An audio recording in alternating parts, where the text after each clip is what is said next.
அதாவது என்னன்னு கேட்டீங்கன்னாங்க, எனக்கு தெரிஞ்சு ஒரு 30 வருஷத்துக்கு முன்னாடி கொண்டுட்டு வந்தாங்க ஜெர்சி, ஹெச்எஃப் இதெல்லாம் கொண்டுட்டு வந்தாங்க. அதெல்லாம் வெளிநாடுகளில் இருந்து வந்து இந்தியாவில் இல்லாத, இந்தியாவுக்கும் வெளிநாடுகளில் இருந்து கொண்டுட்டு வந்து இங்க வந்து அதெல்லாமே தாங்குது அப்படின்னு சொல்லி வச்சு பராமரிச்சுட்டு இருக்கிறாங்க ஒரு 30-40 வருஷமாங்க.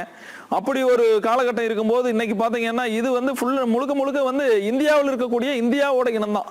கிர் ஆகட்டும், சாயிவால், காங்கிரஸ், தார்பார்க்கர், ராத்தி, ரெட் சிந்தி, இந்த எல்லா இனமுமே பாத்தீங்கன்னா இந்தியாவோட நாட்டு மாடு தான். இது வந்து இந்தியாவில் இருக்கிற அனைத்து மாநிலங்களுக்கும் அனைத்து மாவட்டங்களில் இருக்கக்கூடிய தட்பவெப்ப நிலைக்கும் வந்து ஏற்ற மாதிரி வந்து இருந்துக்கக்கூடிய ஒரு இனம் இந்தியாவோட இனம் தாங்க. முன்னோர்கள் வந்து சிந்து சமவெளி நாகரிக கால மக்கள் இந்திய முழுக்க வாழும் போது அப்போ வந்து எல்லாமே இந்த மாடுகளும் இங்க தமிழ்நாட்டிலையும் இருந்ததுங்க.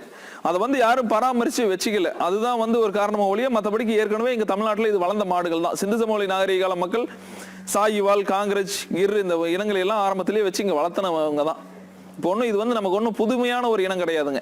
ரொம்ப வந்து பழமையான ஒரு இனம், பழங்காலத்து இனம் தான். பியூரான நாட்டு மாடு தான். கறவை திறன் அதிகம் கொண்டது, நல்ல வந்து உடலுக்கு ஆரோக்கியமான வந்து ஒரு ஏட்டு புரதம் இருக்கக்கூடிய ஒரு பால் கொடுக்கக்கூடியது, அது மாதிரியான ஒரு இனம் தான். அதனால வந்து நம்மளோட தமிழ்நாட்டு தட்பவெப்ப நிலைக்கு ஒன்றும் இது வந்து பிரச்சனை எதுவும் பண்ணாதுங்க. நல்லா இருக்கும், ஆரோக்கியமா இருக்குங்க.